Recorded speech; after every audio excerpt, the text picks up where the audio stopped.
luckily for Cronulla, Stapleton grabbed it as Sando was about to pounce. Wasn't the kick they were looking for. It almost worked out beautifully for Parramatta. Sando is within a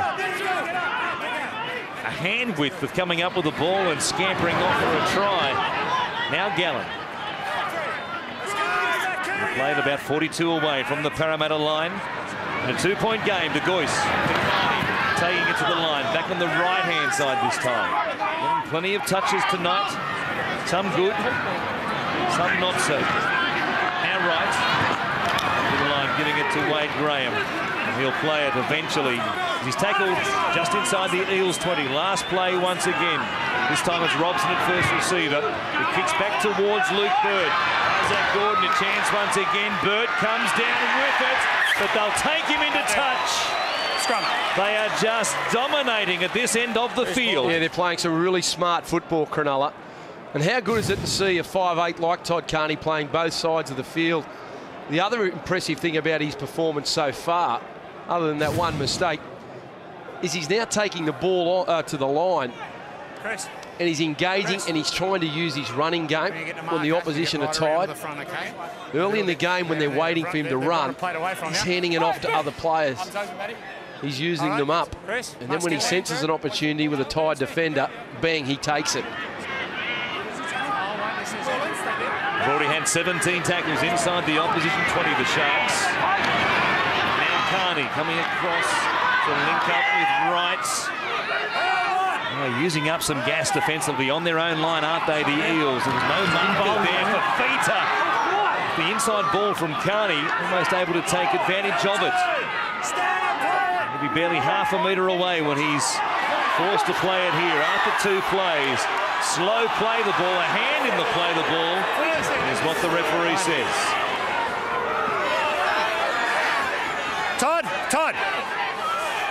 Go there. What are you doing, mate? He's going to kick for the line is what he's going to do and bring it back to around about the 10.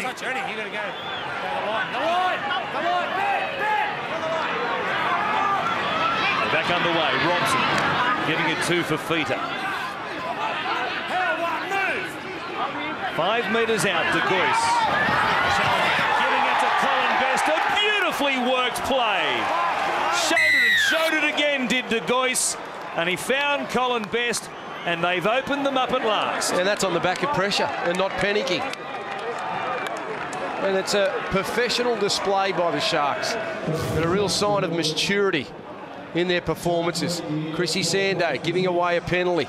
It was a silly play. And Isaac De Gois going across. And you see the deception there with Todd Carney looming out the back and Paul Gallen running that overs line. And when you've got your 2 most experienced players running together, you would think that one of them is going to get the ball. And they just hold up the defence and allows De Gois to turn it back on the inside. And Colin Best, with his speed and strength, is able to go between defenders and score. 105 tries now for Best, and this is 249th game. The Eels have been so game on their own line. Just the weight of possession had to tell. The Sharks now 20 tackles inside the Eels 20. Parramatta, by comparison, have had just 4 at the other end. And total tackles, 151 made by Parramatta to just 64 for Cronulla. They've had almost 70% of the ball as well. To give you the complete picture. Chance to make it more than a converted try, the lead here with 31 gone.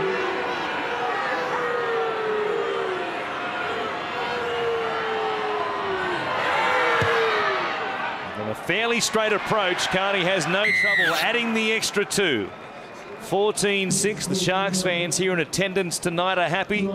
And John Morris on field playing game number 250 in his NRL career.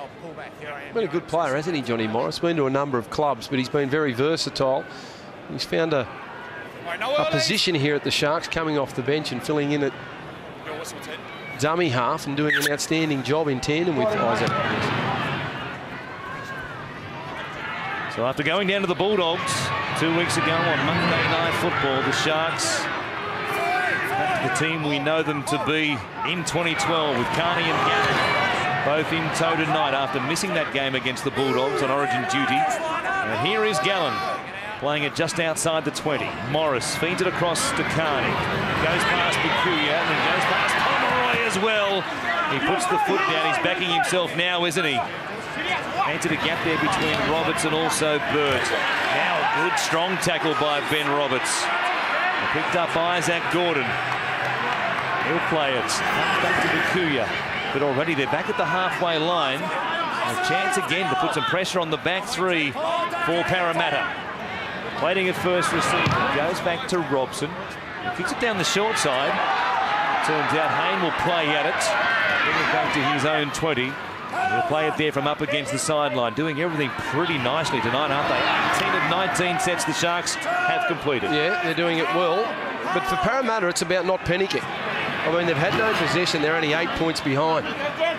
So their mentality has to be to tough it out until half-time and do not concede any more points.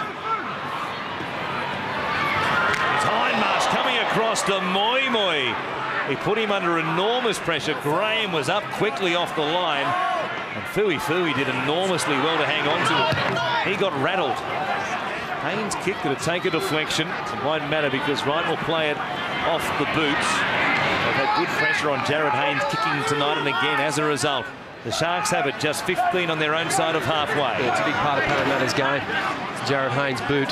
He can get them out of plenty of trouble because he possesses a long kick, but they've harassed him well tonight. Best out of dummy half.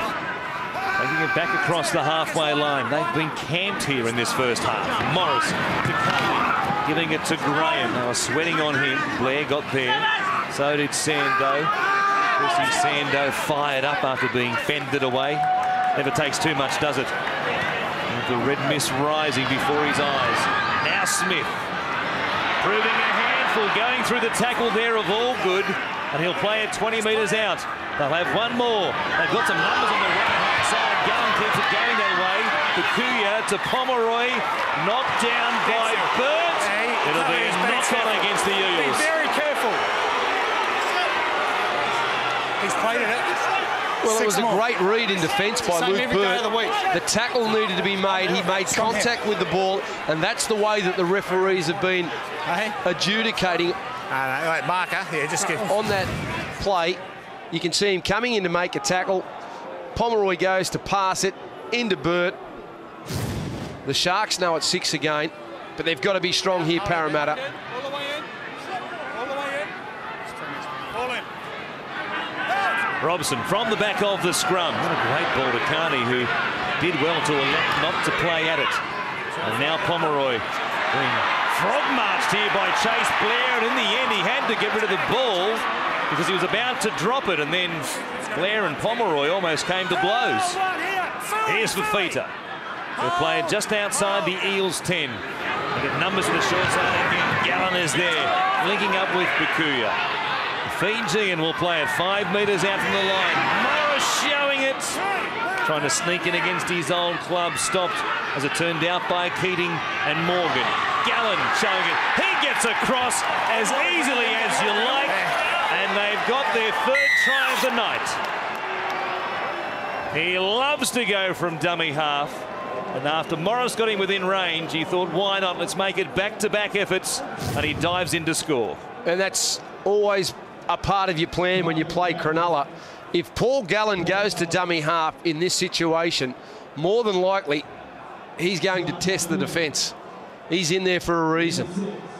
He's going to get down low and he's going to try and force his way over the line. And Jared Hayne was standing there, and just with his strength and his ability to get down low, was able to force his way over the line. And that's a big try for the Sharks leading into half-time. They've been doing a terrific job, Parramatta, given the amount of possession that was going against them. Well, here we are, less than 3 minutes out from half-time. And they've had just 12 possessions and completed 8. And the Sharks are 20 of 21 with 70% of the ball. You would have been wrapped going in. It's 14-6. Would have been a big result had they been able to keep it there instead. Carney has this from a very kickable position to make it 20-6. And he fades one back from the black dot to make it 14-point lead. Just over 2 minutes from half-time. And the Sharks would have wanted a scoreline like that given all the ball they've had. Yeah, you're right. I mean, they would have been deflated themselves going in with an 8-point lead. Gives them that buffer there now of 14 points. And they're playing some good control football. They might well back themselves to put something on here. This big buffer now. See if they go for something a bit special in the minute and a half remaining before half-time. Here is Gallup taking it forward. Bouncing into Keating and also Moi Moi. They had some help from Ben Smith. Here's Morris. Smith pushing up. Everybody hunting around the play the ball. Looking for a carry at the moment for the Sharks. Gallup's there again. Goes to Carney instead though. Now Bakuya. And they have brought it back in almost every set off the back of points across the halfway line. Robson runs away from the chaser and puts a kick in. Payne is there, bringing it back from the corner. They have worked it down the field well. They have kicked well. And they force the Eels to work it away from their 20 just about every time they've got possession. And it's hard to be dominant in defence when you're under fatigue. You know, you push yourself to make the tackle, but your wrestle is not great. And the opposition can just chew up the movers. And they're under no pressure at all in terms of their kicking game. And Blair will play it. Smith feeds it across behind Marshall, gives it to Sando. He's trying to use his speed to get through the line. Nabbed there by Fafita and also Morrison. He was pretty slowly off the ground as well. Roberts going left, cutting back off that left foot. And the Eels will finish with just 13 sets of 6 in their possession for the half. The kick from Sando, played at. A bonus play here for Chase Blair, who flings it out the back. He realises a siren was about to sound. Instead, though, he's given it straight back to the Sharks. And if the feeder plays it quickly here, they'll get one play in before the siren, which is what they do. Gallen takes it to the line. He'll take it to the ground as well. And that will do us for the first half here tonight on Monday Night Football. The Sharks, 3 tries to 1 and a 20-6 lead. We'll take a break and come back with the boys in the studio to look at the halftime highlights in just a moment.